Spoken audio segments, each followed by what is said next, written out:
야, 강지훈. 최말자가 주방으로 들어서며 쌓여있는 그릇 더미를 훑어봤습니다. 잔치가 끝난 지가 1시간이 넘었어. 네가 사람이야, 거북이야? 죄송합니다, 어머님. 양이 너무 많아서. 고아 출신 주제에 이 집에 시집 온 게 얼마나 큰 복인 줄 알아? 은혜를 모르는 것도 정도가 있지. 찰싹. 최말자의 손바닥이 며느리의 뺨을 후려쳤습니다. 입술이 터져 피가 흘러내렸지만 며느리는 고개를 숙인 채 꿈쩍도 못했죠. 여보, 저 좀 도와줘. 소파에 드러누운 남편은 돌아보지도 않았습니다.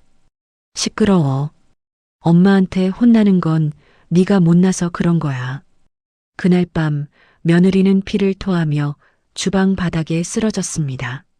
시어머니는 꾀병이라며 발길질을 했고 남편은 내연녀에게 전화를 걸었죠. 하지만 며느리의 숨이 멈추기 직전 믿을 수 없는 일이 벌어졌습니다. 귀를 찢는 프로펠러 소리와 함께 대형 군용 헬기 2대가 마당 위로 내려앉았고 완전 무장한 특수부대원들이 집 안으로 쏟아져 들어왔습니다. 대원들은 남편의 얼굴을 개머리판으로 가격하고 시어머니에게 테이저건을 쐈죠. 남편에게 무시당하고 시어머니에게 천대받던 그 며느리는 도대체 누구였을까요? 며느리가 쓰러진 지 10분 만에 헬기와 특공대가 들이닥친 이유는 무엇일까요?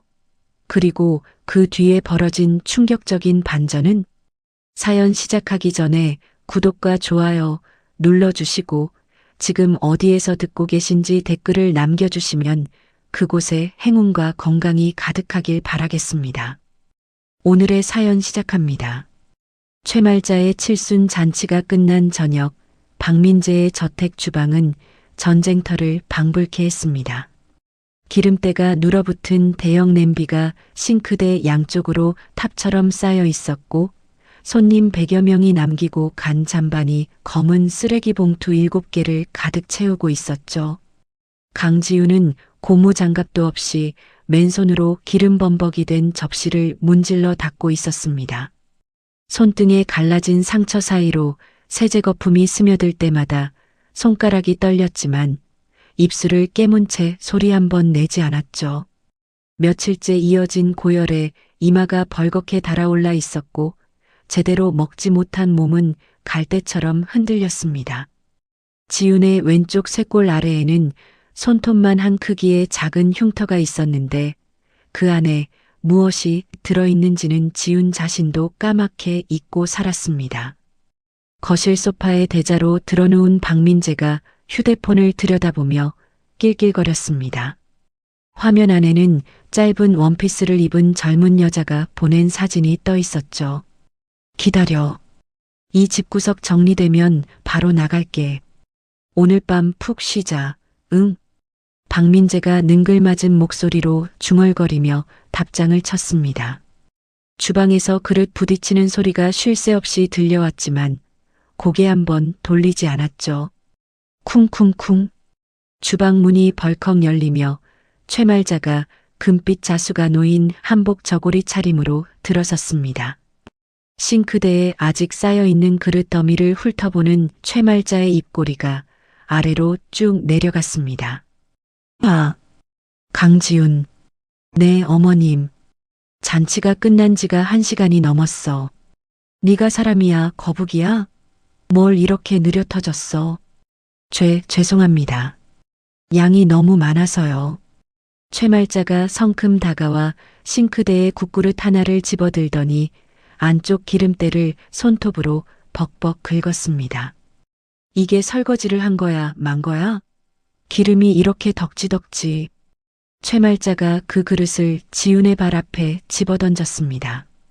쨍그랑 사기 그릇이 바닥 타일에 부딪혀 두 쪽으로 갈라졌죠. 어머님, 제가 새벽 4시부터 일어나서 전을 부치고. 그래서? 그게 네 할 일이잖아. 고아 출신 주제에 이 집에 시집 온 게 얼마나 큰 복인 줄 알아? 은혜를 모르는 것도 정도가 있지. 지훈의 어깨가 쪼그라들었습니다. 최말자가 주방 구석에 놓인 빨간 선물 상자를 발끝으로 톡 찼습니다. 이건 뭐야? 어머님 칠순 선물로 준비한 실크 스카프예요. 석 달 동안 모아서. 최말자가 상자를 열어 연보라색 스카프를 꺼내 들더니 택을 확인하고 코웃음을 쳤습니다. 이게 얼마짜리야? 시장표지. 내 친구들 앞에서 이런 걸 선물이라고 내놓으라고? 창피해서 원. 어머님, 그래도 정성껏. 최말자가 스카프를 구겨서 바닥에 내던지더니 버선발로 사정없이 짓밟았습니다. 정성? 입에 발린 소리 집어치워. 고한연이 시집와서 집안 격을 떨어뜨리더니 선물까지 이 모양이야. 찰싹. 최말자의 손바닥이 지훈의 왼쪽 뺨을 후려쳤습니다. 지훈의 고개가 옆으로 꺾이며 입술 안쪽이 터져 피가 배어 나왔죠. 어머님, 닥쳐. 오늘 손님들이 뭘 했는지 알아? 국이 짜다, 전이 타다, 전부 네 때문이야. 내 체면이 바닥까지 떨어졌어. 찰싹. 반대쪽 뺨까지 맞은 지훈이 두 손을 앞치마 위에 가지런히 모은 채 고개만 깊이 숙였습니다. 여보, 저 좀 도와줘. 거실 소파에 박민재가 슬쩍 돌아보더니 코를 훌쩍이며 내뱉었습니다. 시끄러워. 엄마한테 혼나는 건 네가 못나서 그런 거야. 맨날 징징거리기만 하고. 나한테 기대지 마. 최말자가 주방을 나서며 뒤도 돌아보지 않고 쏘아붙였습니다.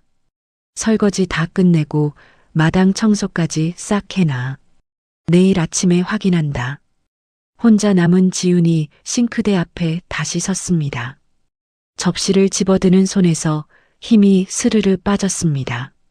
손가락 사이로 접시가 미끄러져 싱크대 안에서 깨졌죠. 깨진 조각을 주우려 허리를 숙이는 순간 눈앞이 빙글 돌기 시작했습니다. 싱크대 모서리를 붙잡으려 뻗은 젖은 손이 스테인리스 위에서 미끄러졌습니다. 쿵! 지훈의 이마가 싱크대 모서리에 정통으로 부딪혔습니다. 그대로 주방 바닥 위로 쓰러진 지훈의 이마에서 피가 하얀 타일 위로 번져나갔죠. 입에서 검붉은 피가 흘러나왔고 온몸이 경련을 일으켰습니다. 쇄골 아래 흉터 부근에서 희미한 열기가 피어올랐습니다. 그 안에 심어진 마이크로칩이 지훈의 급격한 생체 신호 변화를 감지하고 수십 킬로미터 떨어진 어딘가로 긴급 신호를 쏘아 올리고 있었죠. 소란을 듣고 온 최말자가 주방 바닥에 널브러진 지훈을 내려다봤습니다. 어머, 또 깨병이야? 일하기 싫으니까 또 이런 쇼를 하지? 최말자가 지훈의 옆구리를 발로 걷어찼습니다. 야, 일어나. 네가 쓰러지면 설거지는 누가 하냐고. 박민재가 외투를 집어들며 현관 쪽으로 걸어갔습니다. 엄마, 나 나간다. 그년 알아서 일어나겠지 뭐. 그래, 가봐라. 이년은 내가 처리할게. 지훈의 동공이 풀리고 숨이 점점 잦아들었습니다. 그런데 그때였습니다. 지훈의 숨이 잦아든 지 정확히 10분 뒤 저택 바깥의 어둠을 가르며 귀를 찢는 굉음이 하늘에서 쏟아졌습니다. 두두두두두두. 현관문 손잡이를 잡고 있던 박민재의 손이 그대로 굳었습니다. 뭐야 이 소리. 창문 너머로 시뻘건 탐조등 두 줄기가 마당을 훑쳤습니다. 대형 군용 헬기 2대가 거센 바람을 일으키며 마당 위로 내려앉았고 장독대와 조경수들이 산산조각 났죠. 헬기 문이 열림과 동시에 검은 전투복에 자동소총으로 완전 무장한 특수부대원 10여 명이 마당으로 뛰어내렸습니다. 거실 통유리창이 폭음과 함께 박살나고 연막탄의 매캐한 연기 속에서 대원들이 집 안으로 쏟아져 들어왔습니다. 움직이지 마. 바닥에 엎드려. 뭐야? 누구야 당신들. 여기가 어디라고. 대원 하나가 총 개머리판으로 박민재의 턱을 가격했습니다. 박민재가 피를 뿜으며 바닥에 납작하게 엎어졌죠. 으악! 살려줘! 도망치던 최말자의 등에 테이저건 정극이 꽂혔습니다. 최말자가 온몸을 떨며 복도에 고꾸라졌습니다.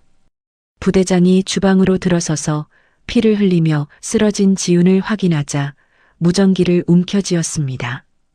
코드 레드. 의료진 즉각 투입.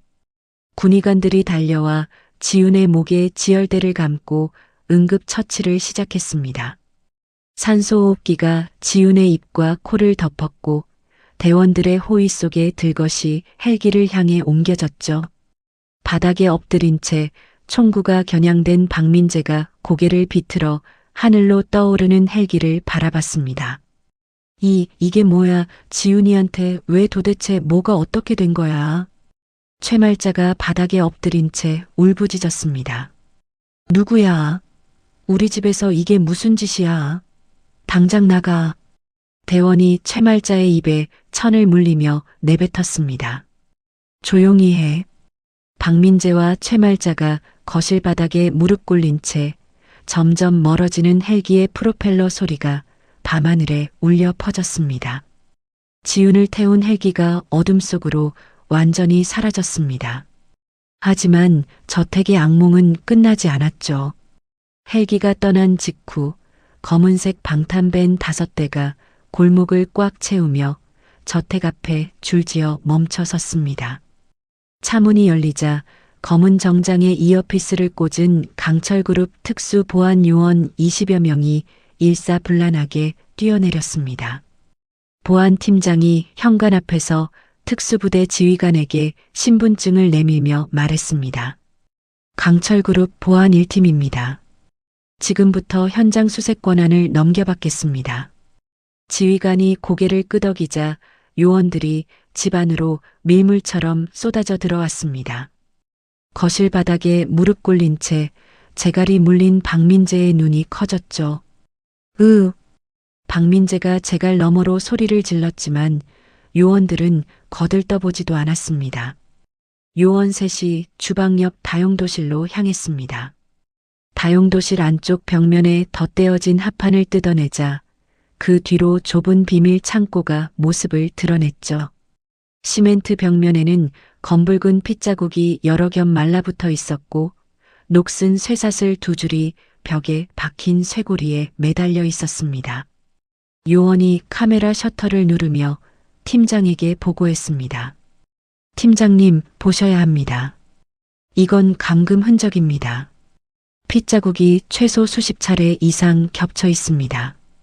팀장이 창고 안을 들여다보며 이를 악물었습니다. 전부 촬영해. 한치도 빠뜨리지 마. 같은 시각 다른 요원들이 주방 쓰레기통을 뒤집어 찢어진 가계부 조각들을 건져냈습니다. 구겨지고 찢긴 종이들을 맞춰보니 박민재가 지훈의 명의를 도용해 은행 4곳에서 거액의 대출을 받은 내역이 빼곡하게 적혀 있었죠. 이것도 확보했습니다. 명의 도용 대출 정황입니다.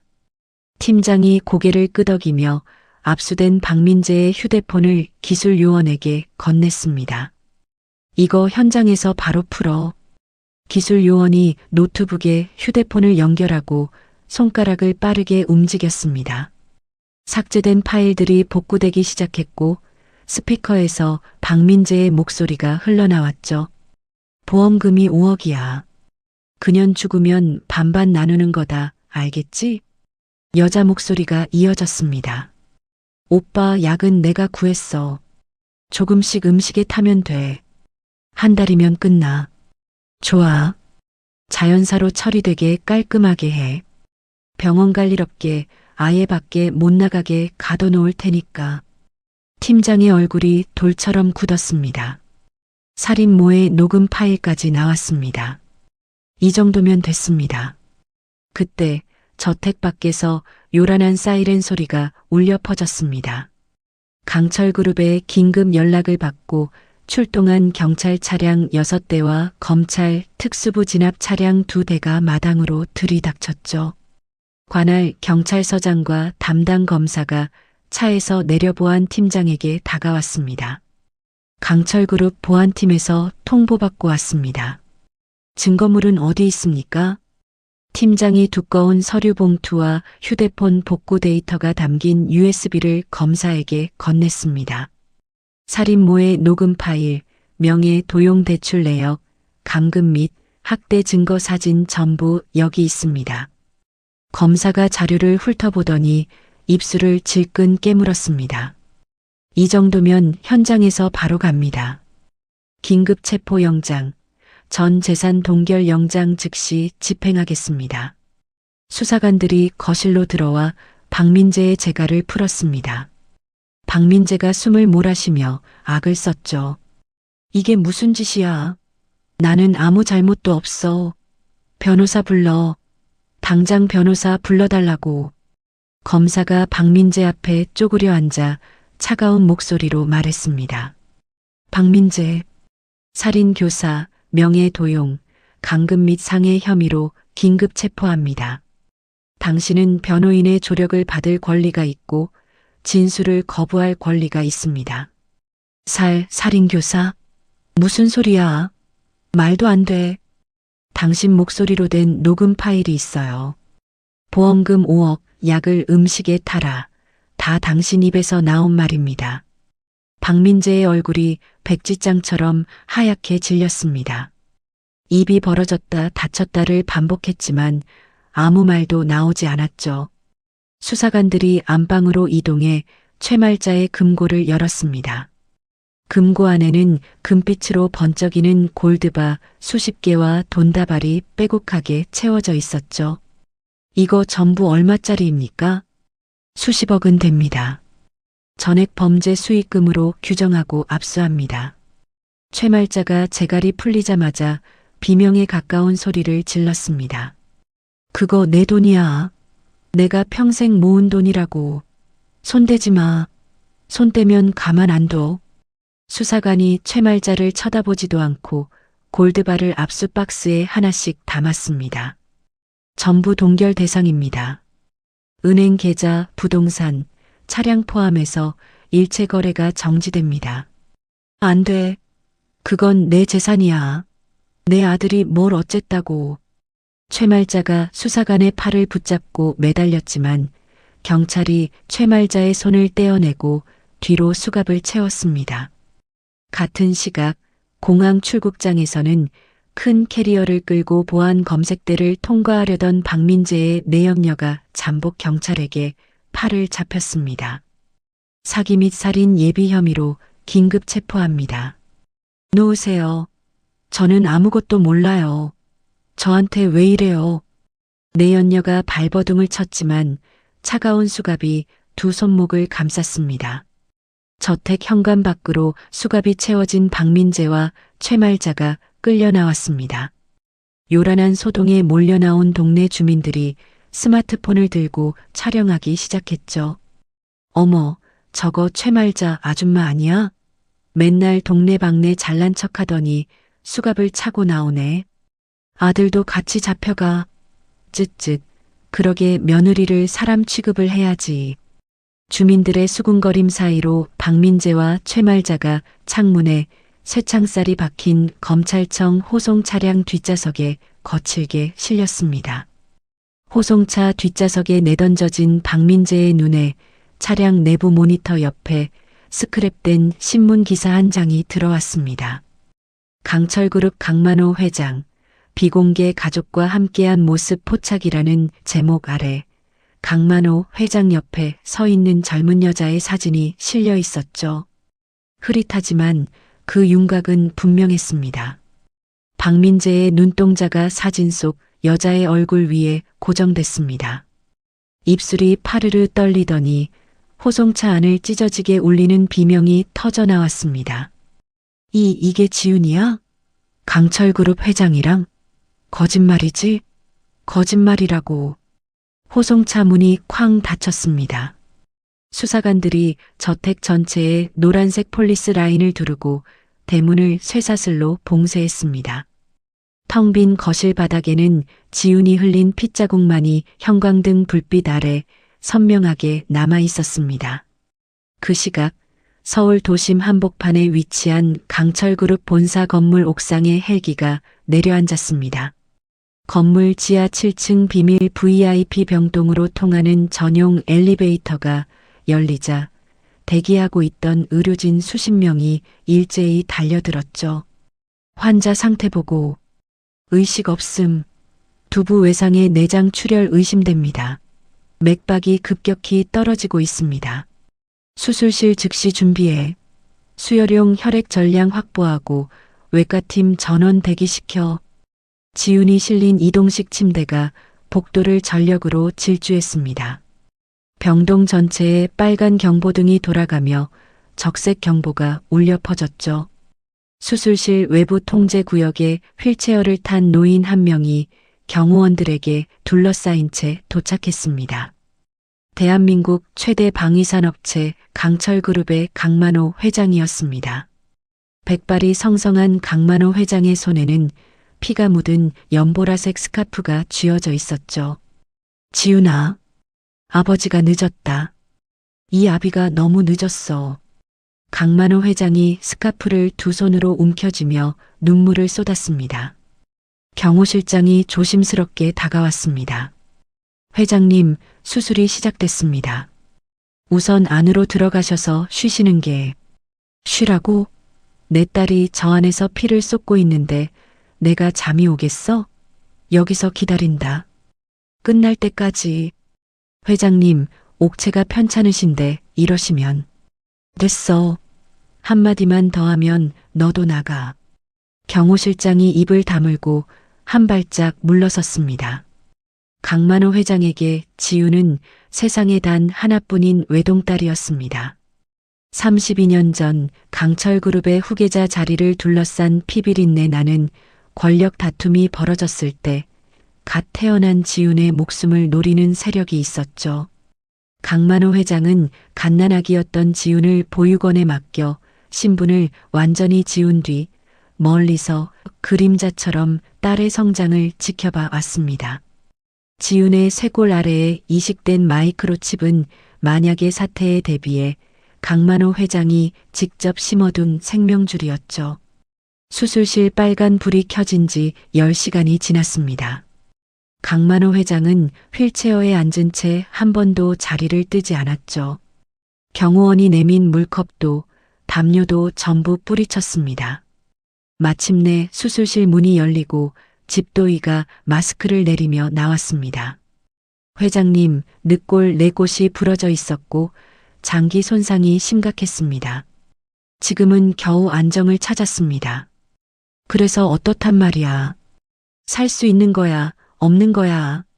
똑바로 말해. 생명에는 지장이 없습니다. 다만 집도이가 잠시 말을 멈추고 입술을 깨물었습니다. 다만이 뭐야? 말을 해.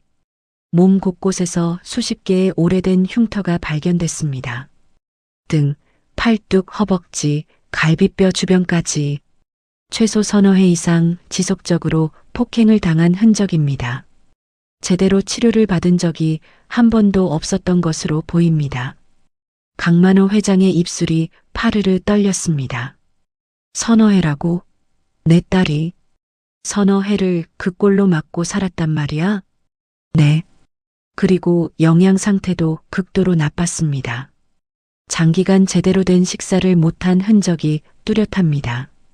강만호 회장이 스카프를 얼굴에 묻으며 어깨를 들썩였습니다. 경호원들이 차마 회장의 얼굴을 바라보지 못하고 고개를 돌렸죠.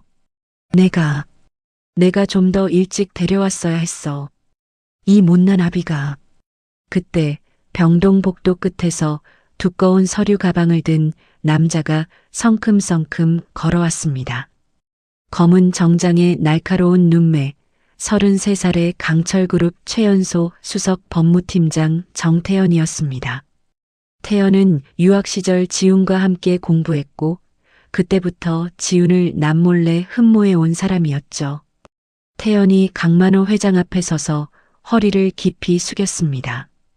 회장님, 법무팀장 정태현입니다. 긴급 보고 올리겠습니다. 보고? 그놈 이름이 박민재라고 했지? 네. 우리 그룹 하청업체 대표입니다. 강만호 회장이 고개를 들었습니다. 눈물 자국이 남은 얼굴이었지만 눈빛만은 칼날처럼 서 있었죠. 내 딸을 그 꼴로 만든 놈이 내 밑에서 밥을 먹고 있었어? 그뿐만이 아닙니다, 회장님. 태연이 서류 가방에서 분류된 서류 묶음을 꺼내 펼쳤습니다. 박민재가 하청업체 대표 직위를 악용해서 우리 그룹의 군사 기밀을 경쟁사 성진전공에 빼돌렸습니다. 기밀 유출 경로, 비자금 흐름, 성진전공 측 접선 기록까지 전부 여기 있습니다. 뭐라고? 군사 기밀까지? 강만호 회장의 주먹이 부르르 떨렸습니다. 네. 거액의 비자금도 챙겼습니다. 우리 그룹 하청 물량을 빼돌려서 성진전공에 넘기고 그 대가로 받은 돈을 해외 계좌로 빼돌린 겁니다. 이놈이 내 딸만 망가뜨린 게 아니라 내 회사까지 통째로 팔아먹었단 소리야. 그렇습니다. 강만호 회장이 휠체어 팔걸이를 두 손으로 움켜쥐었습니다. 손가락 마디가 하얗게 변하도록 힘을 주며 이를 악물었죠. 태연아. 네, 회장님. 박민재 일가는 물론이고 성진전공 관련자 전원. 사회에서 완전히 매장시켜라. 숨쉴 구멍 하나 남기지 마. 다시는 햇빛을 못 보게 해. 이미 준비해 두었습니다. 성진전공 측에 잠입시킨 요원들을 통해 박민재의 미락 루트와 자금 세탁 경로를 전부 차단했습니다. 도주할 곳도 없고 숨길 돈도 없습니다.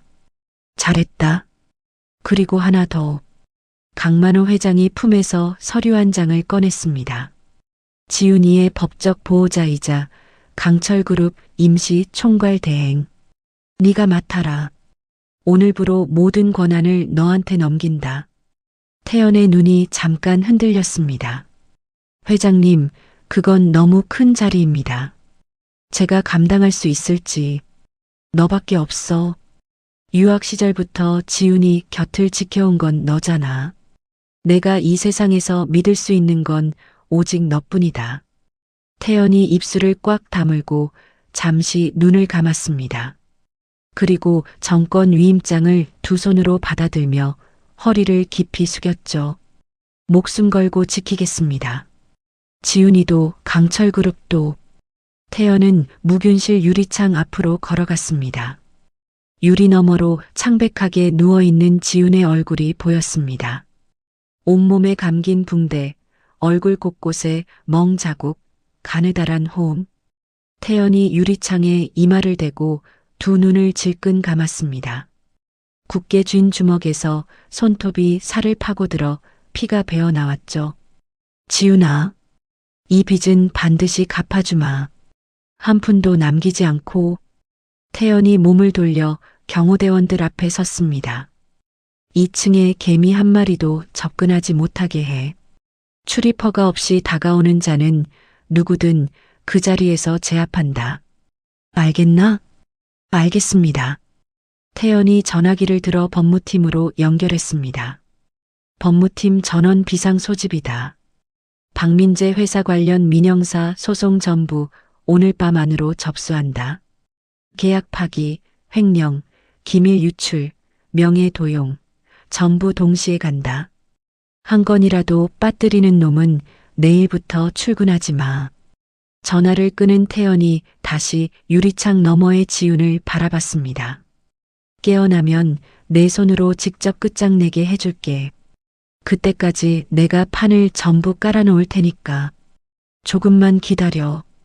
병동박 주차장에서 강철그룹 로고가 박힌 검은색 밴 수십 대가 일제히 엔진을 걸었습니다. 헤드라이트 불빛이 어둠을 가르며 시내를 향해 쏟아져 나갔죠. 강만호 회장은 휠체어에 앉은 채 피 묻은 스카프를 가슴에 꼭 안고 중얼거렸습니다. 지훈아, 눈 뜨거라. 네가 직접 그놈들 목줄을 쥐어야 한다. 아버지가 그 길을 전부 깔아놓을 테니. 수술 후 사흘째 되는 날 오후였습니다. 생명유지장치의 기계음만 울리던 병실에서 지훈이 거친 숨을 몰아쉬며 번쩍 눈을 떴습니다. 천장에 하얀 형광등 불빛이 눈을 찔렀고 코에 꽂힌 산소관이 숨을 막는 것만 같았죠. 여기가 어디야? 지훈이 몸을 일으키려다 온몸을 감싼 붕대에 짓눌렸습니다. 극도의 공포에 질린 눈동자가 사방을 훑었죠. 낯선 천장, 낯선 기계, 낯선 냄새. 시어머니의 발길질과 싱크대 모서리에 부딪히던 순간이 머릿속을 스쳤습니다. 안 돼. 오지 마. 제발. 지훈이 팔에 꽂힌 링거 바늘을 거칠게 뽑아냈습니다. 바늘이 빠진 자리에서 피가 솟았지만 아랑곳하지 않고 침대에서 굴러떨어지듯 내려와 병실 구석으로 몸을 웅크렸죠. 환자분, 진정하세요. 움직이시면 안 됩니다. 하얀 가운을 입은 간호사 2명이 달려들었지만 지우는 옆에 있던 화분을 집어들어 내던졌습니다. 가까이 오지 마. 나한테 손대지 마. 화분이 바닥에 부딪혀 산산조각 났습니다. 지훈이 깨진 화분 조각을 움켜쥐고 벽에 등을 바짝 붙인 채 온몸을 떨었죠. 간호사들이 어쩔 줄 몰라 뒷걸음질 치는 순간 소란을 듣고 복도에서 뛰어들어온 사람이 있었습니다. 정태현이었습니다. 태연이 간호사들을 손짓으로 물리치고 천천히 지훈에게 다가갔습니다. 지훈아. 지훈이 화분 조각을 앞으로 내밀며 소리쳤습니다. 오지 마. 너 누구야? 오지 말라고. 나야. 태연이. 기억 안 나? 지훈의 손이 멈칫했습니다. 태연이 한 발짝 더 다가왔죠. 런던에서 같이 도서관에서 밤새 공부하던 태연이. 네가 맨날 커피 사오라고 시켜 먹던 그 태연이야. 지훈의 눈동자가 흔들렸습니다. 화분 조각을 쥔 손끝에서 힘이 조금씩 빠져나갔죠. 태연이? 그래. 나야. 여기는 안전해. 아무도 너한테 손 못 대. 태연이 지훈의 바로 앞에 무릎을 꿇고 앉았습니다. 그리고 화분 조각을 쥔 지훈의 손을 두 손으로 천천히 감싸 안았죠. 지훈의 손가락에서 힘이 완전히 풀리며 조각이 바닥으로 떨어졌습니다. 태연아, 나 왜 여기 있는 거야? 무슨 일이 있었던 거야? 넌 쓰러졌어. 그리고 내가 데려왔어. 시어머니가 설거지를 하라고 나 돌아가야 해. 안 그러면 또 맞아. 태연의 턱 근육이 딱딱하게 굳었습니다. 이를 악물며 간신히 감정을 누른 태연이 지훈의 어깨를 잡고 또박또박 말했죠. 지훈아, 넌 다시는 그 집에 안 가. 2번 다시. 무슨 소리야? 내가 안 돌아가면 민재가. 그놈은 지금 구치소에 있어. 시어머니도 같이. 지훈의 눈이 커졌습니다. 구치소? 왜? 태연이 벽면에 대형 스크린 리모컨을 집어들고 전원을 켰습니다. 화면에 구치소 접견실의 실시간 화면이 떠올랐죠. 쇠창살 안쪽에 수의를 입은 박민재가 변호사와 마주 앉아 있었습니다. 그년이 뭔데? 내가 뭘 잘못했다고 여기 쳐넣은 거야. 내가 나가기만 해봐라. 그년을 죽여버린다. 찢어 죽여. 박민재가 접견실 테이블을 주먹으로 내리치며 광기 어린 욕설을 퍼부었습니다. 지훈의 얼굴이 하얗게 질렸죠. 태연이 리모컨으로 화면을 넘겼습니다. 다음 화면에는 박민재와 내연녀가 찍힌 사진이 떠올랐습니다. 이건 뭐야? 박민재가 내연녀와 함께 너를 독살하려고 모의한 증거야. 지훈의 입술이 벌어졌습니다. 독살? 태연이 태블릿을 꺼내 다음 자료를 보여줬습니다. 이 여자가 약을 구했어. 조금씩 내 음식에 타서 자연사처럼 꾸미려고 했지. 목적은 내 이름으로 들어놓은 생명보험금 5억. 둘이서 반반 나누기로 한 녹음 파일도 있어. 5억 보험금. 지훈의 눈동자가 텅 비어갔습니다. 두 손으로 머리카락을 움켜쥐더니 처절한 비명이 터져나왔죠. 거짓말이지? 거짓말이라고 해줘. 아무리 그래도 남편이잖아. 같이 살던 사람이잖아. 지훈아, 5년이야. 5년을 참고 살았어. 맞아도 참고, 굶어도 참고, 쇠사슬에 묶여도 참았단 말이야. 그런데 죽이려고까지 했다고? 지훈이 머리카락을 쥐어뜯으며 바닥에 이마를 찧었습니다. 태연이 지훈의 손목을 단단히 잡아챘죠. 그만해. 이러면 안 돼. 나, 놓으라고. 정신 차려, 강지훈. 태연이 지훈의 두 손목을 꽉 움켜쥐며 눈을 똑바로 바라봤습니다. 네가 이렇게 무너지면 끝이야. 그놈들이 웃어. 네가 바닥에서 울고 있으면 그놈들이 이기는 거라고. 지훈의 울음이 잠깐 멈췄습니다. 너 누구야, 지훈아? 런던에서 교수 3명 앞에 서서 한치도 안 밀리고 당당하게 논문 발표하던 그 강지훈이 이렇게 바닥에서 기어다닐 사람이야? 지훈의 눈동자가 흔들렸습니다. 일어나. 이제 네가 심판할 차례야. 태연이 지훈을 침대에 앉히고 태블릿을 열었습니다. 그리고 하나 더 알아야 할 게 있어. 전 재산이 동결된 최말자가 민재보석금이랑 변호사 선임 비용을 마련하겠다고 불법 사채업자들한테 거억을 빌렸어. 사채업자한테? 그래. 이자가 열흘에 5할이야. 민재 회사가 무너지면 갚을 능력이 사라지지. 그때 어떤 일이 벌어질지는 뻔하고. 지훈의 눈에서 눈물이 마르기 시작했습니다. 떨리던 손끝이 서서히 멈췄죠. 태연은 그 변화를 놓치지 않았습니다. 그리고 지훈아, 너의 아버지가 계셔. 아버지? 나는 고아인데 무슨. 넌 고아가 아니야. 강철그룹 강만호 회장이 내 친아버지야. 너를 지키려고 어릴 때 신분을 숨긴 거야. 지훈의 눈이 크게 떠졌습니다.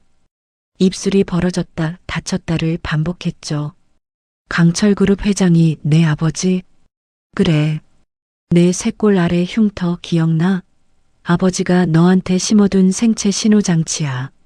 네가 쓰러진 순간 신호가 발신돼서 우리가 널 구한 거야. 지훈이 무의식적으로 쇄골 아래 흉터를 손끝으로 더듬었습니다. 그동안 정체를 몰랐던 그 작은 흉터가 자신의 목숨을 살린 생명줄이었다는 사실에 온몸에 전율이 흘렀죠. 밤이 깊어지도록 태연의 브리핑이 이어졌습니다. 지훈의 눈빛에서 슬픔이 한 겹씩 벗겨지고 그 자리를 차갑고 날카로운 빛이 채워갔습니다. 지훈이 천천히 침대에서 일어섰습니다. 비틀거리는 다리로 바닥을 딛고 두 주먹을 불끈 쥐었죠. 태연아. 응. 강철그룹 핵심 임원진을 이 병실로 소집해줘. 지금 당장. 태연의 눈이 커졌습니다. 지훈의 목소리에서 며느리 강지훈은 사라져 있었죠. 대신 재벌가 후계자의 서늘한 카리스마가 병실 공기를 짓눌렀습니다. 알겠어. 바로 연락한다. 1시간 뒤 회의 테이블로 변한 병실에서 지훈이 임원들을 앞에 두고 입을 열었습니다.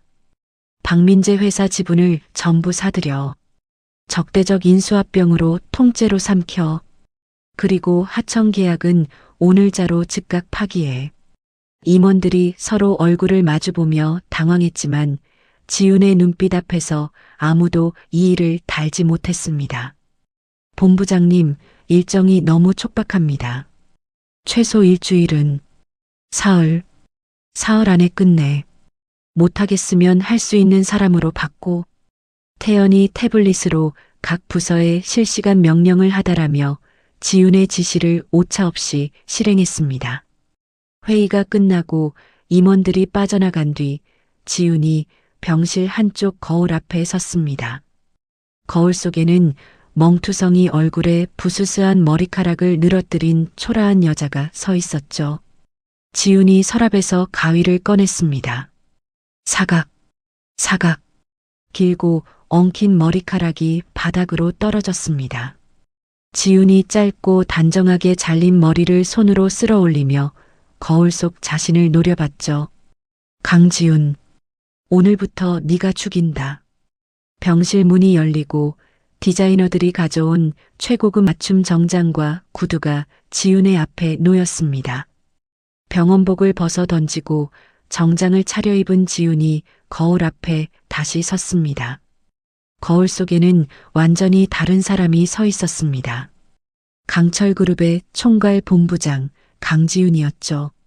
지훈의 각성 한 달 뒤 서울 시내 최고급 호텔 연회장은 수백 명의 인파로 가득 찼습니다. 강철그룹의 글로벌 비전 선포식 겸 새로운 총괄 본부장 취임식이 열리는 날이었죠.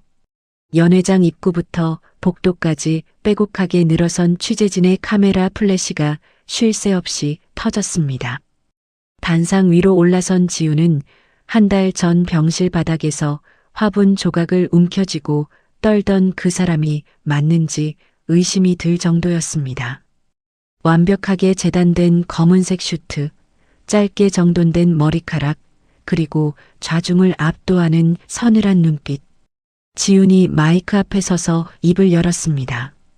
오늘부터 강철그룹의 총괄 본부장직을 맡게 된 강지훈입니다. 앞으로 이 그룹을 세계 최고의 방위산업체로 끌어올리겠습니다. 감사합니다. 짧고 단호한 인사에 연회장이 박수로 뒤흔들렸죠. 하지만 이 자리에는 지훈이 직접 안배한 특별 초대 손님들이 앉아 있었습니다. 사채 빚으로 간신히 보석으로 풀려난 박민재의 주요 채권자들, 그리고 배신당한 내연녀까지 전부 지정석에 배치되어 있었죠. 물론 그들은 자신들이 왜 초대받았는지 알지 못했습니다. 같은 시각 서울 외곽의 허름한 여관방. 곰팡이 핀 벽지가 들뜬 좁은 방 안에서 박민재와 최말자가 낡은 TV 앞에 쪼그려 앉아 있었습니다. 사채업자들이 마련해준 이 방이 전 재산이 동결된 두 사람에게 남은 전부였죠. TV 화면에 호텔 연회장의 중계 영상이 떠올랐습니다. 단상 위에 선 여자의 얼굴이 클로즈업되는 순간 박민재의 눈이 튀어나올 듯 커졌습니다. 어머니. 저거 봐요. 저거. 뭘 그렇게 호들갑이야. 어디 봐. 최말자가 TV 쪽으로 몸을 기울였습니다. 화면 속 총괄 본부장의 얼굴이 선명하게 잡히는 순간 최말자의 입이 떡 벌어졌죠. 전현희 지훈이? 강철그룹 총괄 본부장이 지훈이라고요. 우리 집에서 설거지하던 그년이. 박민재가 TV 앞으로 기어가 화면에 코를 박듯 들이밀었습니다. 말도 안 돼. 이게 어떻게. 고아라며. 부모도 없다며. 최말자의 얼굴이 백지장보다 하얗게 변했습니다.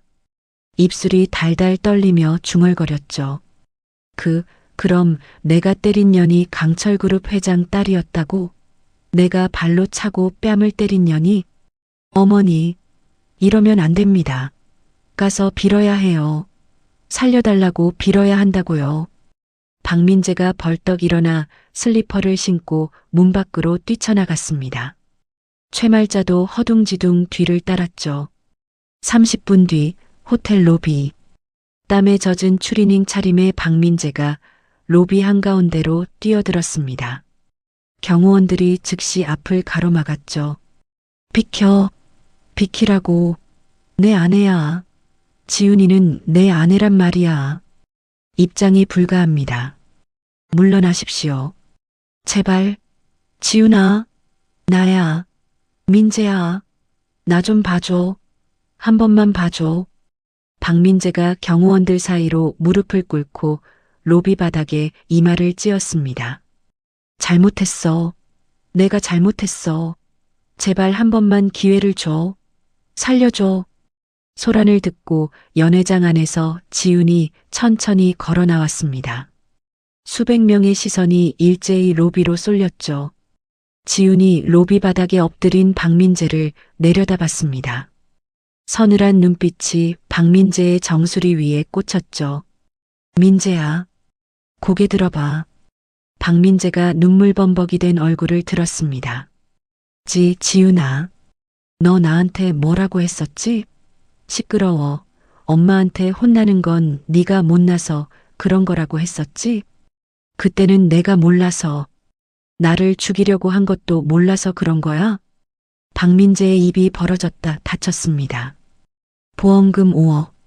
반반 나누자. 약을 음식에 타라. 다 네 입에서 나온 말이야. 그건 그년이 시킨 거야. 나는 아니야. 지훈이 턱짓을 했습니다. 대기하고 있던 경호원 둘이 박민재의 양팔을 잡아 번쩍 들어올린 뒤 로비 바닥에 내동댕이 쳤죠. 취재진의 카메라 셔터가 기관총처럼 터졌습니다. 끌어내. 지훈아, 제발, 제발 한 번만. 박민재의 절규가 로비에 울려 퍼졌지만 지훈은 이미 돌아서서 연회장 안으로 들어가고 있었습니다. 연회장 대형 스크린에 새로운 화면이 떠올랐습니다. 박민재 회사의 횡령 장부, 성진전공과의 불법 거래 내역이 수치와 계좌번호까지 적나라하게 폭로됐죠. 객석에 앉아있던 채권자들과 투자자들의 얼굴이 일그러졌습니다. 이게 사실입니까? 우리 투자금이 전부 빼돌려진 겁니까? 사기야 이건. 박민재 이 사기꾼. 지훈이 단상 위에서 마이크를 잡았습니다. 강철그룹은 오늘자로 박민재 회사와의 모든 하청 계약을 파기합니다. 동시에 해당 업체는 최종 부도 처리됩니다. 연회장이 아수라장이 됐습니다. 채권자들이 의자를 박차고 일어나 로비로 뛰쳐나갔죠. 바닥에 널브러진 박민재에게 달려든 채권자 셋이 멱살을 잡고 흔들었습니다. 내 돈 내놔. 이 사기꾼아. 집단 소송 들어간다. 가진 거 전부 털어. 혼란 속에서 내연녀가 핸드백을 움켜쥐고 비상구를 향해 뛰었습니다. 하지만 비상구 앞에는 이미 잠복 경찰 2명이 서 있었죠. 사기 및 살인 예비 혐의로 긴급 체포합니다. 놓으세요. 저는 몰라요. 아무것도 모른다고요. 내연녀의 두 손목에 수갑이 채워졌습니다. 같은 시각 여관방으로 돌아가지 못하고 호텔 앞을 서성이던 최말자에게 전화 한 통이 걸려왔습니다. 최말자, 아들 회사 부도 났다며? 빌린 돈 어떻게 할 거야? 1시간 안에 여관방으로 와. 안 오면 알지? 전화 너머 사채업자의 목소리에 최말자의 다리가 풀렸습니다. 여관방 문이 도끼에 찍혀 박살났습니다. 사채업자 셋이 밀고 들어와 최말자의 머리채를 잡아 질질 끌어냈죠. 아이고, 살려줘. 제발. 돈이 없으면 몸으로 갚아. 이 할망구야. 사채업자들이 최말자의 손가락에 끼어있던 금반지와 귀걸이를 뜯어내고 남은 가방까지 뒤집어 털었습니다. 마지막 폐물마저 빼앗긴 최말자를 사채업자들이 빈민가 쓰레기장 한가운데에 내던졌죠. 다음에 또 빈손이면 그때는 손가락이야. 쓰레기 더미 위에 널브러진 최말자가 하늘을 올려다보며 울부짖었습니다. 이럴 수가 없어. 그 시각 호텔 최상층 펜트하우스 스위트룸. 지훈이 대형 모니터 앞에 앉아 있었습니다.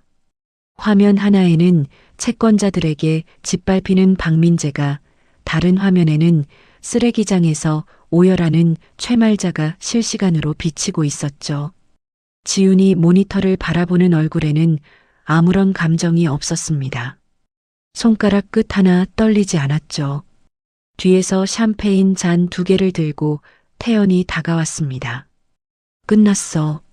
전부. 태연이 잔 하나를 지훈 앞에 내밀었습니다. 수고했어, 지훈아. 지훈이 잔을 받아들었습니다. 두 잔이 가볍게 부딪히며 맑은 소리가 울렸죠. 아직 안 끝났어. 뭐가 더 남은 건데? 나를 지켜준 사람한테 아직 인사를 못했잖아. 지훈이 샴페인 잔을 테이블에 내려놓고 태연의 넥타이를 천천히 끌어당겼습니다. 태연의 눈이 커졌죠. 지훈아, 고마워. 진심으로. 서울의 야경이 내려다 보이는 통유리창 앞에서 두 사람의 입술이 천천히 가까워졌습니다. 5년의 고통을 씻어내듯 길고 깊은 입맞춤이 이어졌죠. 다음 날 아침 경제지 일면에는 박민재 회사의 파산과 일가의 철저한 몰락이 대서특필됐습니다. 지우는 강철그룹 회장실 상석에 앉아 신문을 내려다봤습니다. 입꼬리가 천천히 올라갔죠. 몰락 후 6개월이 흘렀습니다. 전국 수배범으로 전락한 박민재는 서울 외곽 폐공장 지하의 하수구를 전전하고 있었습니다. 보석이 취소된 뒤 도주한 박민재의 몰골은 처참했죠.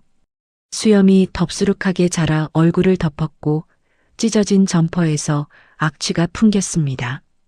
하수구 벽에 등을 기대고 앉은 박민재가 떨리는 손으로 곰팡이 핀 빵 조각을 입에 넣었습니다. 강지훈 그년 때문에 내가 이 꼴이 됐어. 이를 갈며 중얼거리는 박민재의 눈에는 광기가 서려 있었습니다. 이미 사람의 눈빛이 아니었죠.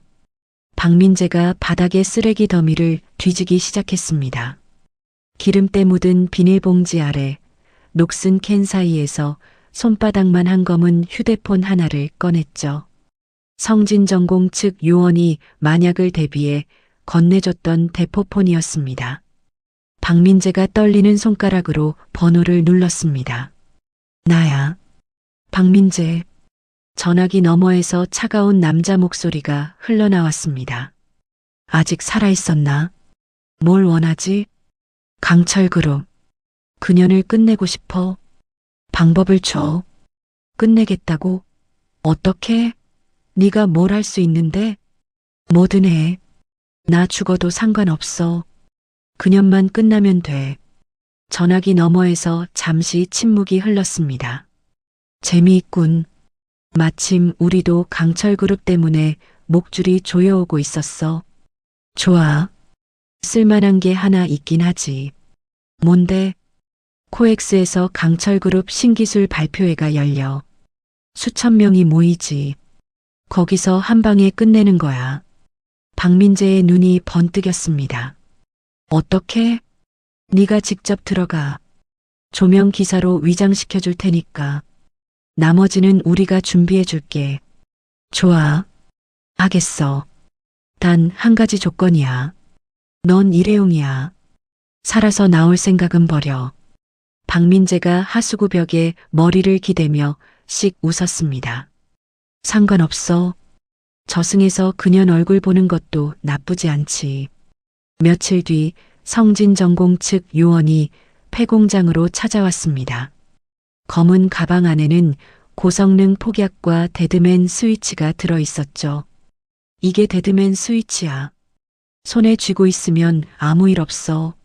하지만 손을 놓는 순간 폭탄이 터져. 손을 놓으면 터진다? 그래. 네가 죽으면 손에서 빠지겠지. 그러면 같이 끝나는 거야. 간단하지? 박민재가 스위치를 손에 쥐어봤습니다. 차가운 금속의 감촉이 손바닥에 닿았죠. 김한용 소형 폭탄도 줄 테니까 무대 주변에 미리 설치해. 진짜 폭탄은 무대 아래 배선망에 넣어. 알겠지? 알겠어.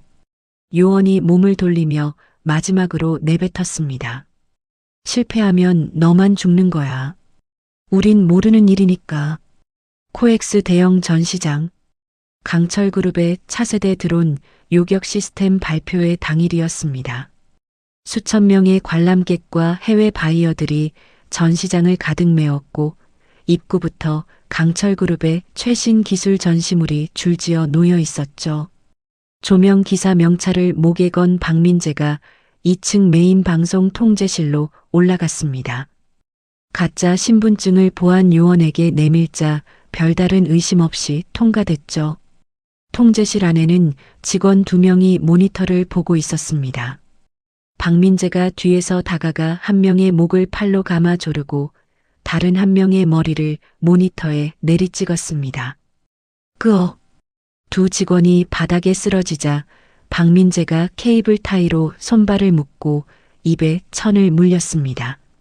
그리고 배낭에서 폭약을 꺼내 무대와 연결된 배선망에 설치하기 시작했죠. 손끝이 떨렸지만 이를 악물고 선을 하나하나 연결했습니다. 김한용은 무대 주변 4곳, 메이는 배선망 안쪽, 박민재가 중얼거리며 폭탄 설치를 마쳤습니다. 폭탄 조끼를 몸에 두르고 데드맨 스위치를 오른손에 꽉 쥐었죠. 통제실 유리창 너머로 무대가 한눈에 내려다 보였습니다. 조명이 환하게 켜진 무대 위로 지훈이 걸어 나오는 모습이 보였죠. 검은 슈트를 입은 지훈이 수천 명의 박수 속에서 단상 중앙으로 향했습니다. 박민재의 입꼬리가 찢어지게 올라갔습니다. 왔네. 드디어 왔어. 지훈이 단상 중앙에 전시된 핵심 드론의 전원 버튼에 손을 뻗으려는 찰나였습니다. 퍽! 전시장 전체의 조명이 한꺼번에 꺼졌습니다. 칠흑 같은 어둠 속에서 관람객들의 비명이 터져 나왔죠. 뭐야? 무슨 일이야? 정전이에요? 메인 스크린이 해킹당하며 새로운 화면이 떠올랐습니다. 2층 통제실에서 온몸에 폭탄 조끼를 두르고 데드맨 스위치를 손에 쥔 박민재의 얼굴이 거대한 스크린 가득 비쳤죠. 동시에 전시장의 모든 출입문이 쇠로된 이중 셔터로 봉쇄됐습니다. 쿵, 쿵, 쿵. 셔터가 내려앉는 묵직한 소리에 전시장이 공포로 얼어붙었습니다. 박민재가 통제실 마이크를 잡고 입을 열었습니다. 오랜만이야, 강지훈. 무대 위에 지훈이 고개를 들어 2층 통제실 유리창을 올려다봤습니다. 어둠 속에서 박민재의 얼굴이 스크린 불빛에 비쳐 보였죠. 민재, 놀랐어? 내가 여기 올 줄 몰랐지? 나를 하수구에서 쥐처럼 기어다니게 해놓고 편하게 살 수 있을 줄 알았어? 지금 뭘 하려는 거야? 뭘 하긴. 같이 죽자는 거지. 박민재가 오른손에 스위치를 들어 올려 보였습니다. 이거 보여? 데드맨 스위치야. 내 손에서 이게 빠지는 순간 이 건물 전체가 날아가. 무대 아래에도 무대 주변에도 전부 심어뒀어. 도망칠 생각은 마. 전시장 안이 비명과 울음소리로 가득 찼습니다. 사람들이 닫힌 셔터를 주먹으로 치며 아우성쳤죠. 문 열어. 제발 문 좀 열어줘. 살려줘. 여기서 나가게 해줘. VIP 대기실에 있던 태연이 권총을 빼들고 무대 쪽으로 뛰어들었습니다. 하지만 2층 유리창 너머의 박민재가 스위치를 든 손을 흔들며 소리쳤죠. 한 발짝만 더 와봐. 바로 놓는다. 태연이 그 자리에 멈춰 섰습니다. 권총을 쥔 손에 힘이 잔뜩 들어갔지만 수천 명의 목숨이 걸린 상황에서 함부로 움직일 수 없었죠. 박민재가 마이크에 얼굴을 가까이 대고 내뱉었습니다. 강지훈, 무릎 꿇어. 여기 수천 명 앞에서 내 입으로 직접 말해. 내가 쓰레기 같은 년이라고. 지훈의 입술이 꽉 다물렸습니다. 주먹을 쥔 손끝이 하얗게 질렸죠. 안 해? 그럼 이거 먼저 맛 좀 볼까? 박민재가 리모컨 버튼을 눌렀습니다. 펑! 무대 오른쪽 김한용 소형 폭탄 하나가 터지며 철골 구조물이 무너져 내렸습니다. 무대 위에 지훈을 향해 거대한 철골이 쏟아지는 순간 태연이 몸을 날렸죠. 지훈아. 태연이 지훈을 감싸 안은 채 바닥으로 굴렀습니다. 쾅! 쏟아진 철골 잔해가 태연의 등과 어깨를 덮쳤습니다. 태연의 입에서 피가 튀어나왔죠. 태연아. 지훈이 태연의 얼굴을 두 손으로 감싸 안았습니다. 괜찮아, 나는 괜찮으니까 너는 살아야 해. 태연의 셔츠가 피로 붉게 물들어갔습니다. 지훈의 눈동자가 극도의 충격으로 흔들렸죠. 하지만 그 흔들림은 오래가지 않았습니다. 지훈의 눈빛이 매섭게 돌변했습니다. 2층 통제실에 박민재를 올려다보는 지훈의 입꼬리가 천천히 올라갔습니다. 경멸이 가득 담긴 미소였죠. 지훈이 드레스 자락을 찢어내고 단상 아래 파손된 메인 폭탄 제어판을 향해 기어 들어갔습니다. 피를 흘리는 태연이 이를 악물고 무대 중앙에 벌떡 일어섰습니다. 2층 통제실을 향해 소리쳤죠. 야, 박민재. 네가 그렇게 찌질한 놈인 줄은 알았지만 폭탄까지 매달고 와야 겨우 목소리가 나오냐? 여자한테 얻어터지고 하수구에서 쥐랑 같이 자더니 냄새가 여기까지 나는구만. 닥쳐. 정태연. 박민재가 유리창 쪽으로 바짝 다가서며 이를 갈았습니다. 태연의 도발에 시선이 완전히 무대 위로 고정됐죠.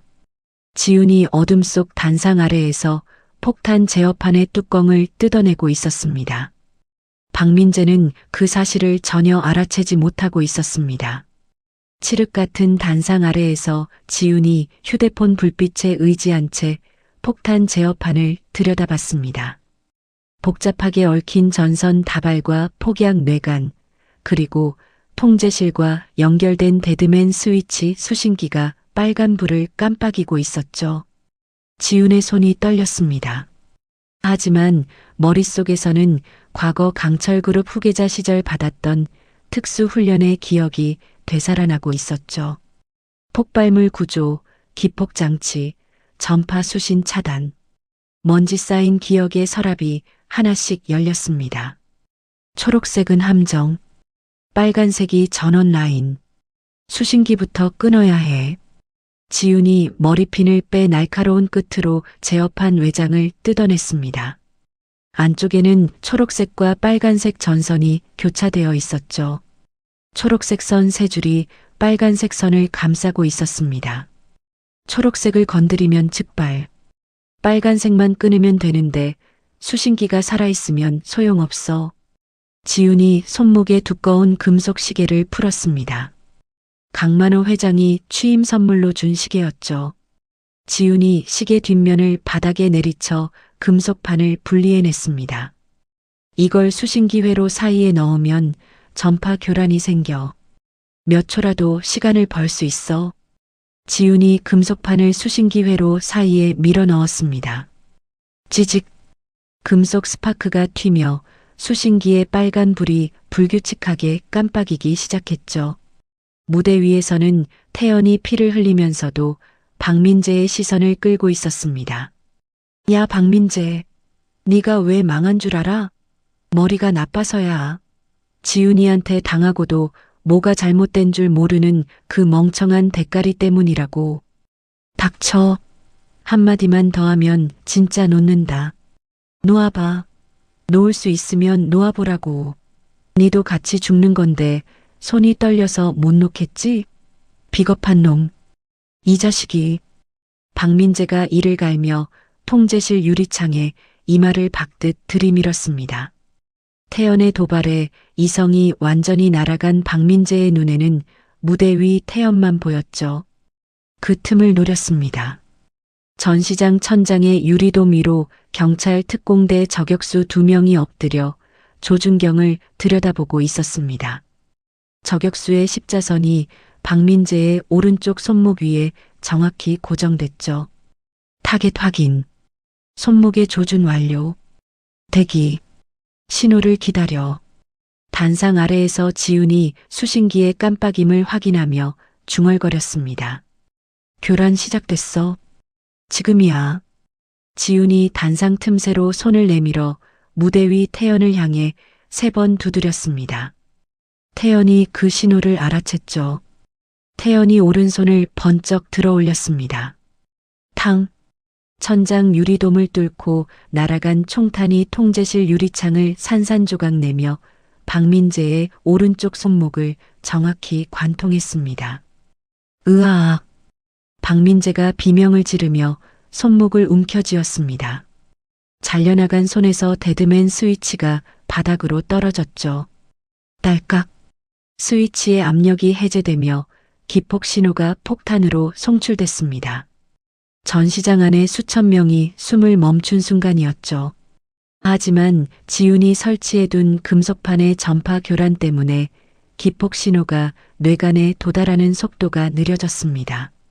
신호가 수신기를 통과하는데 치명적인 몇 초의 지연이 생긴 거였죠. 지금이야. 지훈이 머리핀 끝을 빨간색 전원선에 갖다 댔습니다. 손끝이 떨렸습니다.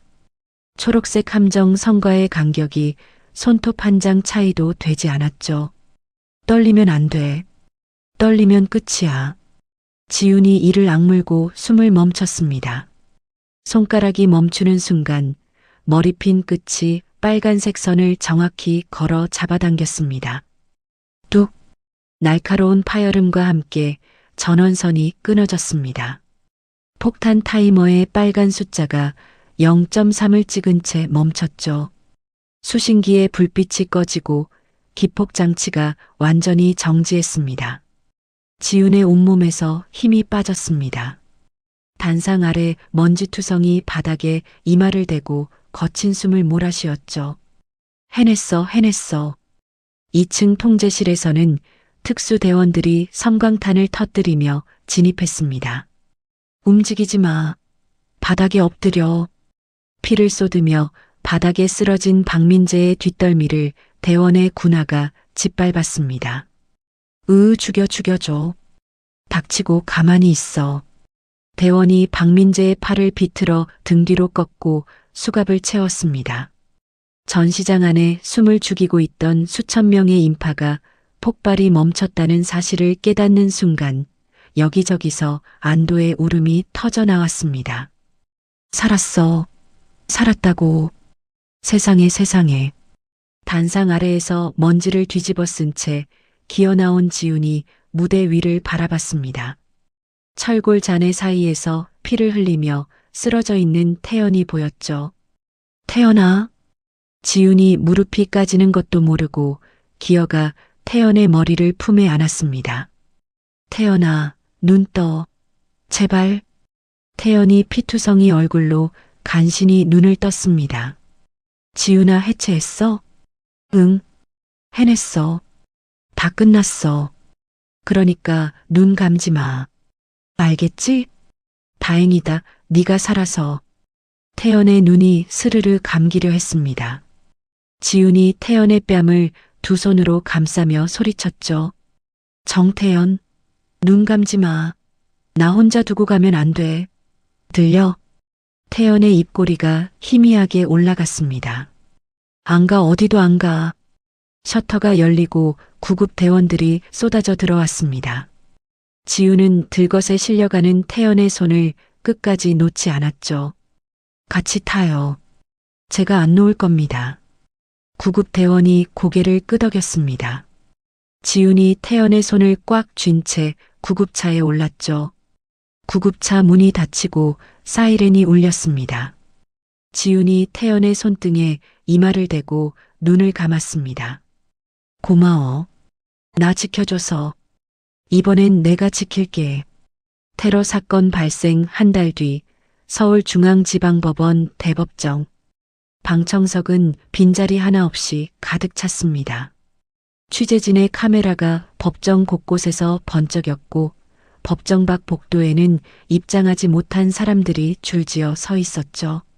증인석에 선 지훈은 검은 정장 차림에 강철그룹 대표 명패를 가슴에 달고 있었습니다. 피고인석에 앉은 박민재와 눈이 마주쳤죠. 수의를 입고 수갑이 채워진 박민재의 오른쪽 손목은 붕대로 감겨 있었고 얼굴은 반년 전과 비교할 수 없을 만큼 쭈그러들어 있었습니다. 재판장이 입을 열었습니다. 피고인 박민재에 대한 최종 구형을 시작하겠습니다. 검사가 자리에서 일어섰습니다.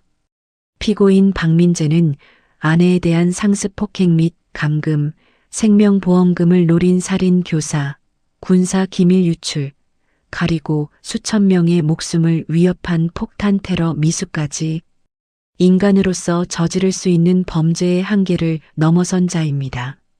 무기징역을 구형합니다. 그리고 공범인 성진전공 관련자 3명에 대해서는 테러 지원 및 국가보안법 위반 혐의로 사형을 구형합니다. 법정이 웅성거렸습니다. 박민재가 피고인석에서 벌떡 일어났죠. 사형? 무기징역? 말도 안 돼. 나는 그년한테 속은 거라고. 강지훈이 먼저 나를 망하게 했잖아. 재판장이 의사봉을 내리쳤습니다. 피고인, 조용히 하십시오. 조용히 하라고? 내가 왜? 저 여자가 뭔데? 고아 출신이 재벌 딸인 척하면서 나를 함정에 빠뜨린 거라고. 지훈이 증인석에서 천천히 몸을 돌려 박민재를 정면으로 바라봤습니다. 차갑고 고요한 눈빛이었죠. 민재야.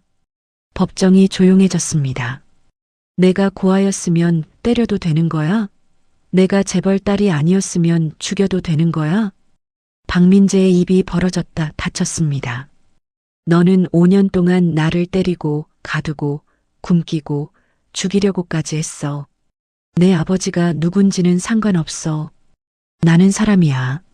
너한테 맞아도 되는 물건이 아니라 사람이었다고. 지훈의 목소리가 법정 안을 가득 채웠습니다. 방청석 곳곳에서 훌쩍이는 소리가 들려왔죠.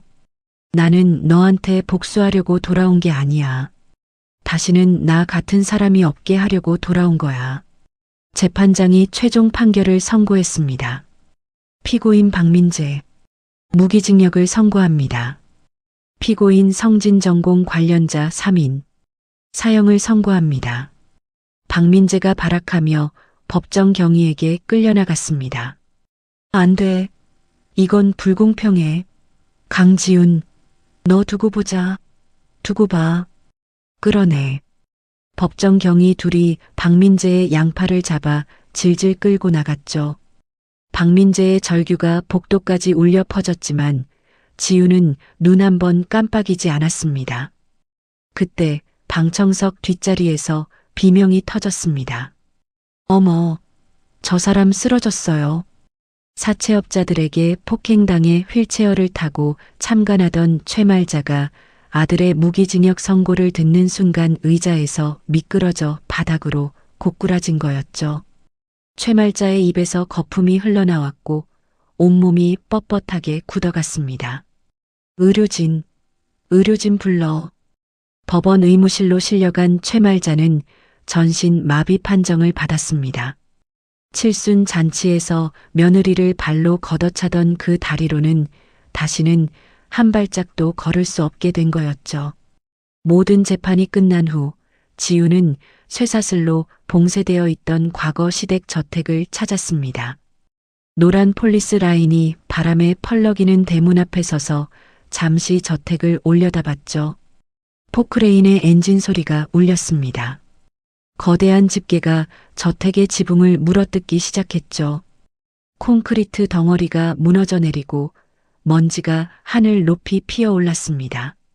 자신을 가두고 때리고 굶겼던 그 집이 조각조각 부서져 나가는 모습을 지훈은 무표정하게 지켜봤습니다. 1년 뒤 철거된 저택 자리에는 국내 최대 규모의 여성폭력 피해자 보호센터가 세워졌습니다. 강철그룹의 전폭적인 지원을 받아 지어진 이 센터의 이름은 다시 봄이었죠. 개관식 당일 센터 정문 앞에는 수백 명의 축하객이 모였습니다. 완벽하게 회복한 태연이 지훈의 옆에 나란히 서서 참석자들을 맞이했죠. 태연의 어깨에는 아직 수술 흉터가 남아 있었지만 표정은 그 어느 때보다 밝았습니다. 지훈이 단상에 올라 축사를 시작했습니다. 이 자리에 서기까지 많은 분들의 도움이 있었습니다. 저는 5년 동안 매일 죽고 싶었습니다. 하지만 오늘 이 센터가 문을 여는 이 순간 저는 살아있어서 다행이라고 말할 수 있습니다. 박수가 쏟아졌습니다. 지훈의 눈가가 붉어졌지만 입꼬리는 활짝 올라가 있었죠. 이곳에서 한 사람이라도 더 다시 일어설 수 있다면 제가 겪은 모든 고통은 헛되지 않았다고 생각합니다. 행사가 끝난 해질녘이었습니다. 태연이 지훈의 손을 잡고 센터 뒤편으로 걸어갔습니다. 잠깐 갈 데가 있어. 어디? 가면 알아. 태연이 지훈을 이끌고 도착한 곳은 과거 시댁 마당의 중심부였습니다.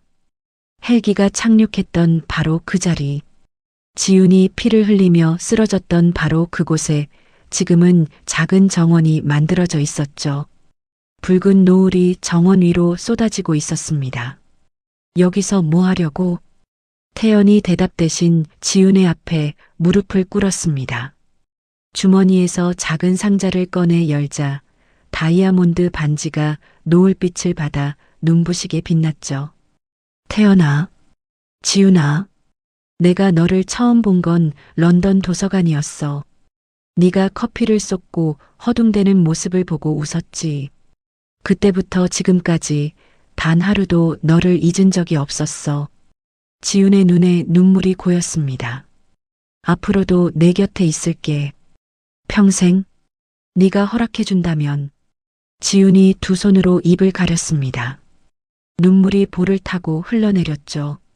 이 바보야, 허락이 아니라 명령이야. 평생 내 곁에 있어. 태연이 웃으며 지훈의 손가락에 반지를 끼워줬습니다. 두 사람이 붉은 노을 아래서 서로를 강하게 끌어안았죠. 이듬해 봄 강철그룹 본사 최상층 야외 정원에서 세기의 결혼식이 열렸습니다. 벚꽃이 바람에 흩날리는 정원 한가운데로 웨딩드레스를 입은 지훈이 아버지 강만호 회장의 손을 잡고 걸어 나왔죠. 휠체어를 탄 강만호 회장의 눈에 눈물이 가득했습니다. 아버지, 울지 마세요. 안 울어. 눈에 뭐가 들어갔어. 거짓말. 지훈이 웃으며 아버지의 손을 꼭 쥐었습니다. 고마워요, 아버지. 저를 포기하지 않아주셔서. 내가 널 포기하면 이 세상에 누가 널 지키겠니? 아버지가 늦어서 미안하다, 지훈아. 강만호 회장이 지훈의 손을 태연에게 건넸습니다. 태연아, 내 딸 부탁한다. 목숨을 걸겠습니다, 회장님. 목숨은 됐고 행복하게 해줘. 그게 전부야. 축포가 터지고 벚꽃잎이 두 사람 위로 쏟아졌습니다. 정재계 인사 수백 명의 축하 속에서 두 사람이 입맞춤을 나눴죠. 식장 앞마당에는 최신형 블랙호크 헬기가 대기하고 있었습니다. 웨딩드레스 차림의 지훈이 태연의 손을 잡고 헬기에 올라탔죠. 웨딩카가 헬기라니. 너무 오버 아니야? 시작이 헬기였으니까 끝도 헬기로 해야지. 지훈이 웃으며 태연의 어깨에 머리를 기댔습니다. 그때는 들것에 실려서 탔는데 오늘은 내 발로 타니까 기분이 다르네. 앞으로는 맨날 이렇게 타자. 내 옆에서. 헬기가 웅장한 프로펠러 소리와 함께 하늘로 솟구쳐 올랐습니다. 하객들을 향해 손을 흔드는 두 사람의 모습이 점점 작아졌죠. 지훈이 창밖으로 작아지는 세상을 내려다보며 태연의 손을 꼭 쥐었습니다. 태연아, 응, 고마워. 나를 다시 살게 해줘서. 같은 시각, 빛 한 점 들어오지 않는 차가운 교도소 독방. 콘크리트 벽 사이로 쥐 한 마리가 기어다니고 녹슨 배식판 위에는 식은 밥 한 덩이가 놓여 있었습니다. 박민재가 독방 구석에 웅크린 채 천장을 올려다봤습니다. 먼 곳에서 희미하게 들려오는 소리가 있었죠. 두두두두두. 헬기 소리였습니다. 박민재의 눈동자가 흔들렸습니다. 허공을 향해 손을 뻗었지만 아무것도 잡히지 않았죠. 붕대가 감긴 오른쪽 손목이 허공에서 덜덜 떨렸습니다. 지훈아, 제발 나 좀 살려줘. 비참한 절규가 독방벽에 부딪혀 올렸습니다. 복도 천장에 서늘한 CCTV 렌즈가 그 모습을 무심하게 비추고 있었죠. 맑은 봄 하늘을 가로지르는 헬기 안에서 지훈이 눈을 감고 미소를 지었습니다. 창밖으로 쏟아지는 봄볕이 지훈의 얼굴 위로 따스하게 내려앉았죠. 더 이상 아무도 지훈의 빛을 가릴 수 없었습니다. 오늘 이야기의 주인공 강지훈은 5년이라는 긴 시간 동안 남편의 무관심과 시어머니의 폭력 속에서 하루하루를 버텨냈습니다. 때리고 굶기고 가두고 심지어 죽이려고까지 했던 그 세월 속에서도 지우는 끝내 무너지지 않았죠. 쓰러진 순간이 끝이 아니라 새로운 시작이었습니다. 다시 일어선 지우는 자신을 짓밟았던 사람들 앞에 당당히 서서 이렇게 말했습니다. 나는 물건이 아니라 사람이라고. 사람은 누구나 힘든 시간을 겪습니다. 주변의 시선 때문에, 체면 때문에, 혹은 가족이라는 이름 때문에 참고 또 참는 분들이 계시죠. 하지만 참는 것이 미덕이 아닐 때가 있습니다. 내가 나를 지키지 않으면 아무도 대신 지켜주지 않습니다. 오늘 이 이야기가 여러분의 마음에 작은 힘이 되었으면 좋겠습니다. 지금 힘든 시간을 보내고 계신 분이 있다면 혼자 참지 마시고 주변에 손을 내밀어 주세요. 강지훈처럼 다시 일어설 수 있는 날이 반드시 옵니다. 오늘도 끝까지 들어주신 여러분 정말 감사합니다. 이 이야기가 마음에 드셨다면 구독과 좋아요 한 번만 눌러주세요. 여러분의 구독 한 번이 더 좋은 이야기를 만드는 큰 힘이 됩니다. 댓글로 오늘 이야기에 대한 소감도 남겨주시면 하나하나 다 읽어보겠습니다. 오늘도 건강하시고 행복한 하루 보내세요. 다음 이야기에서 또 만나요.